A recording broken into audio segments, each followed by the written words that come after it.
how the Pradhan Mantri Dhan Dhanya Krishi Yojana represents strategic shift in the agriculture policy making of the country in comparison to previous agriculture initiatives.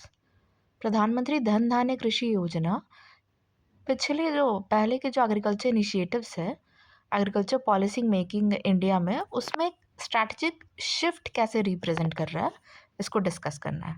चलो फिर अब answer देखते हैं।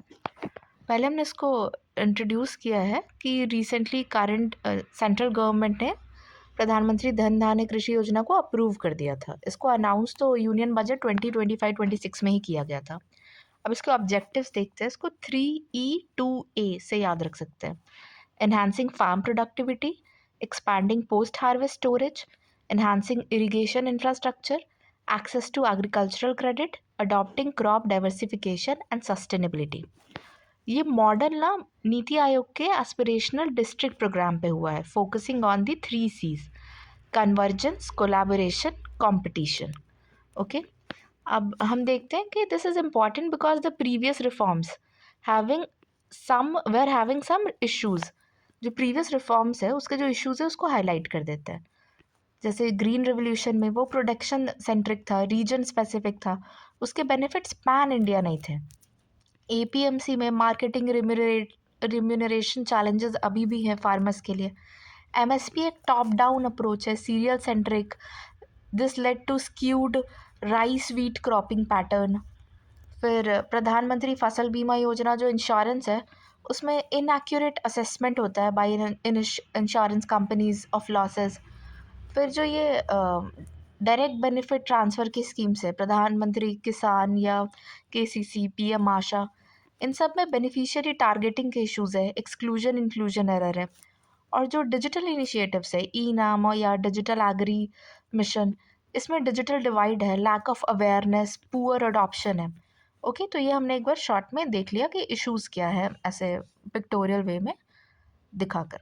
अब हम देखते हैं कि due to this agriculture sector is contributing around 16% of GDP only, and agriculture production is always fluctuating due to monsoon dependency। इसको एक ऐसे थोड़ा विजुअल रिप्रेजेंटेशन देखने के लिए लिख दिया कि ये फ्लक्चुएट करते रहता है और 16% GDP का ही बस है। तो इसके कारण क्या होता है? This leads to rural livelihood opportunities कम होगा, perpetual under development, no inclusive growth, poverty, तो फिर रूरल बैकवर्डनेस हो जाएगा। ओके, अब हमने एक कनेक्टिंग लिंक ये पैरा से डाल दिया है कि अब प्रधानमंत्री धन धान्य कृषि योजना सिग्निफिकेंस क्या है उसकी, ये स्ट्रैटेजिक शिफ्ट कैसे, मतलब इसकी ज़रूरत थी। तब 5 पॉइंट्स हमने समझाए है स्ट्रैटेजिक शिफ्ट कैसे है। बॉटम अप अप्रोच, ये 3 टायर मैकेनिज्म है, डिस्ट्रिक्ट, स्टेट और नेशनल लेवल। डिस्ट्रिक्ट लेवल पे इसमें धन धान्य समिति है, ये इंक्लूसिविटी और पार्टिसिपेटिव डिसीजन मेकिंग कराता है। स्टेट लेवल कमेटी और हाई लेवल कमेटी फिर फ्रॉम जेनेरिक टू टारगेटेड है। ये नीति आयोग के एस्पिरेशनल डिस्ट्रिक्ट प्रोग्राम पे मॉडल्ड है। इसमें कॉम्पिटिटिव स्पिरिट को वैल्यू दिया गया है।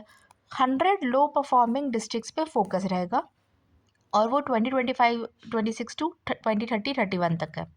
ओके, ये from siloed to convergent approach है, मतलब साइलो बेस्ड जो डिपार्टमेंट्स मिनिस्ट्रीज अलग अलग थे उसको कन्वर्ज किया है अक्रॉस 11 मिनिस्ट्रीज और 36 स्कीम्स। इनको यूनिफाई करके एक सिंगल सैचुरेशन अप्रोच यूज़ हो रहा है। इंक्रीज इनफिशिएंसी कम होगा, इंक्रीज इफिशिएंसी, इससे duplication ensures last mile delivery, boost agriculture performance और रीशेप करेगा रूरल इंडिया को। From entitlement to empowerment, farmers पहले क्या पैसिव रिसिपिएंट होते थे, अब वो फार्मर्स को पार्टिसिपेटरी डिसीजन मेकर्स बनाएगा, कैपेसिटी बिल्डिंग के थ्रू उनको एजेंट्स ऑफ चेंज बनाएगा। ओके, अब हम एक्सपेक्टेड आउटकम एक बार देख लेते हैं कि scholars are of the opinion that it will increase crop yields by 15 to 25%, post harvest losses reduce करेगा 30 to 40%, new storage infrastructure 25,000 plus, और सस्टेनेबल फार्मिंग के अंडर 50 लाख हेक्टेयर लैंड बढ़ेगा। ओके, तो this will lead to rural urban disparity कम होगा, inclusive rural growth, equitable society, support small marginal farmers और reduce migration. अब एक ना हम पासिंग रेफरेंस में जो चैलेंजेस है एक लाइन में उसको भी मेंशन कर देते हैं कि but perceived challenges like target district selection, timely funding, centre state coordination and farmer awareness needs to be managed. Conclusion में हमने डाला है कि BIS ने एक नेशनल एग्रीकल्चर कोड फॉर्मुलेट किया था चाइना के SADF मॉडल से इंस्पायर होके, स्टैंडर्डाइज्ड एग्रीकल्चर डिमॉन्स्ट्रेशन फार्म्स। तो ये उत्तराखंड में जो GB Pant university of agriculture and technology है, GBPUAT इंस्टीट्यूट, यहाँ पर इसको लाया गया है। तो हमें ये पैन इंडिया लेवल पे इम्यूलेट करने की ज़रूरत है, emphasizing on smart agriculture including IoT data driven farming techniques. Okay, तो हमने इसमें देखा, इसको इंट्रोड्यूस किया था। प्रधानमंत्री धन धान्य कृषि योजना जो बजट में आया 25-26 में अनाउंस हुआ और इसको अप्रूव कर दिया गया। इसके ऑब्जेक्टिव देख लिए 3E2A से।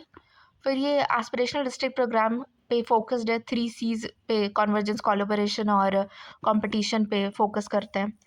और प्रीवियस रिफॉर्म्स फिर हमने देख लिया, उसके जो शॉर्ट कमिंग्स थे उसको डिस्क्राइब कर दिया।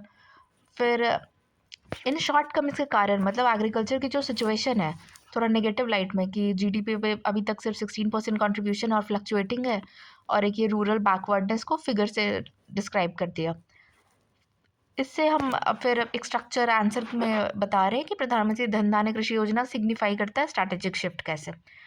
फिर बॉटम अप अप्रोच है, जनरेट टू टारगेटेड है, कन्वर्ज कर रहा है स्कीम्स को, एफिशिएंसी इंक्रीज होगा और एम्पावरमेंट पे फोकस है, इसको डिस्क्राइब कर दिया।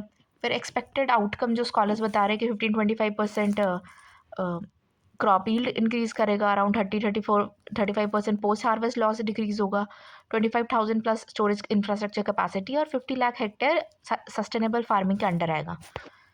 इसको भी एक पिक्टोरियल तरीके से दिखा दिया कि इंक्लूसिव रूरल ग्रोथ कैसे हो पाएगा इसके थ्रू, कि रूरल अर्बन डिस्पैरिटी घटेगा, इक्विटेबल सोसाइटी बनेगा, small margin of farmer support करेगा और माइग्रेशन रिड्यूस करेगा। फिर एक चैलेंजेस का लाइन हमने पासिंग रेफरेंस में दे दिया कि डिस्ट्रिक्ट सिलेक्शन टारगेट करने में, टाइमली फंडिंग में, कोऑर्डिनेशन और फार्मर अवेयरनेस को ज़रूरत है मैनेज करने की। और कंक्लूजन में वे फॉरवर्ड में हमने दे दिया कि BIS का जो NAC है, नेशनल एग्रीकल्चर कोड, चाइना के SADF मॉडल पे बेस्ड, उसको पैन इंडिया में एम्यूलेट करने की ज़रूरत है। Smart agriculture, IoT, data driven farming techniques, ये सब इन्हांस करने की ज़रूरत है हमें, एम्फेसाइज करें इस पर। ओके, ये प्रधानमंत्री धन धान्य कृषि योजना कंप्लीट हो गया।